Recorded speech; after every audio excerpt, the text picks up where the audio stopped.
The front crawl is the fastest swimming stroke. Correct body position is essential.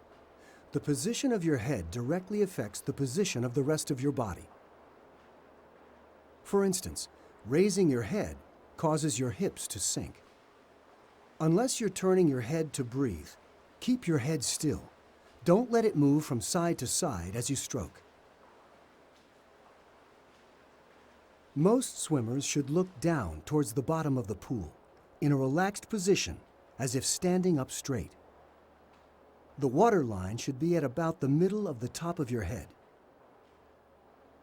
Body roll is also important for an efficient front crawl.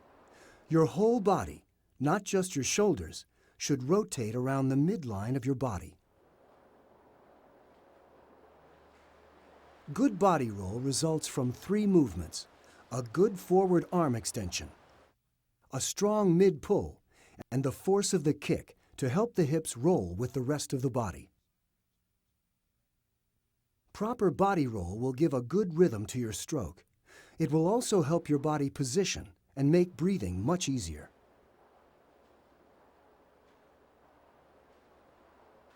The arm stroke begins as your hand enters the water in front of your shoulder, with your palm pitched slightly outward. Keep your elbow bent so that the point where your hand enters the water is about 3/4 as far as you can reach with your arm fully extended. Your arm enters the water at an angle, fingers first, followed by the elbow. Keep your elbow high to prevent slapping the water during entry. As your fingers enter the water, extend your arm forward in a smooth, fluid motion. Good extension helps your body roll, giving you more leverage in the power phase. The path that your arm follows during the power phase for the front crawl looks like this: the catch, the mid-pull, and the finish.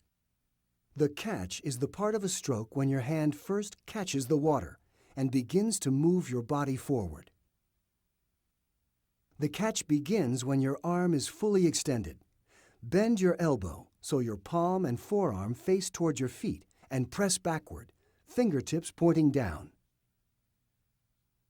You should feel tension in your wrist and pressure on your palm and forearm.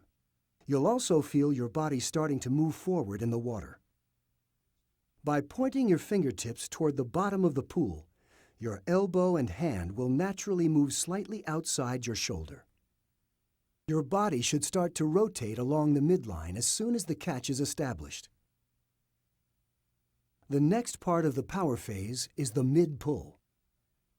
Your palm and forearm press directly backward as your hand follows a straight path along the side of your body. Your hand should not cross the midline. Keep your elbow higher than your hand throughout the pull. During the power phase, use your entire arm to push water backward and propel your body forward. The finish completes the power phase. Your hand continues back as long as possible, then moves upward until your arm reaches full extension. Notice that the hand gains speed from the catch to the finish. The recovery puts your hand back in position to stroke again. For a smooth recovery, lift your elbow so it comes out of the water first.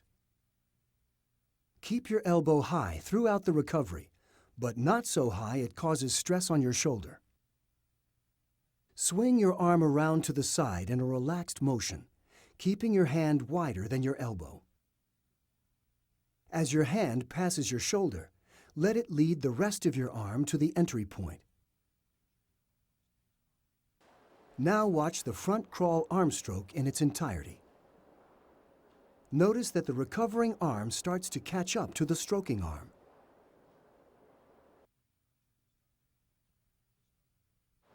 Your body rotates throughout the stroke, reaching maximum body roll during each forward extension just before the catch. The flutter kick is used in the front crawl. The most powerful part of this kick is the downward motion, or downbeat of the foot and leg. The motion starts at the hip. Your thigh starts down even while your calf and foot are still moving up. Your knee is slightly bent through most of the downbeat, and the burst of power comes when you quickly straighten your leg and snap your foot down as though you're kicking a ball. Make sure your leg is completely extended before you start the upbeat of the kick. Keep your leg straight and raise it up until your heel just breaks the surface. The distance your legs move up and down during the flutter kick will vary with body type and flexibility. The flutter kick also has a rhythm, or cadence. Cadence is the number of kicks during each complete cycle of your arm stroke. The cadence will either be a 6 or a 2-beat kick, depending on the preference of the swimmer and the speed of the stroke. Usually, a higher number of kicks is used for short distances and fewer kicks for long distances. Rhythmic breathing is essential for efficient swimming. Some swimmers breathe on every arm cycle. Others alternate sides, breathing every 1.5 cycles. Don't stop your stroke to take a breath.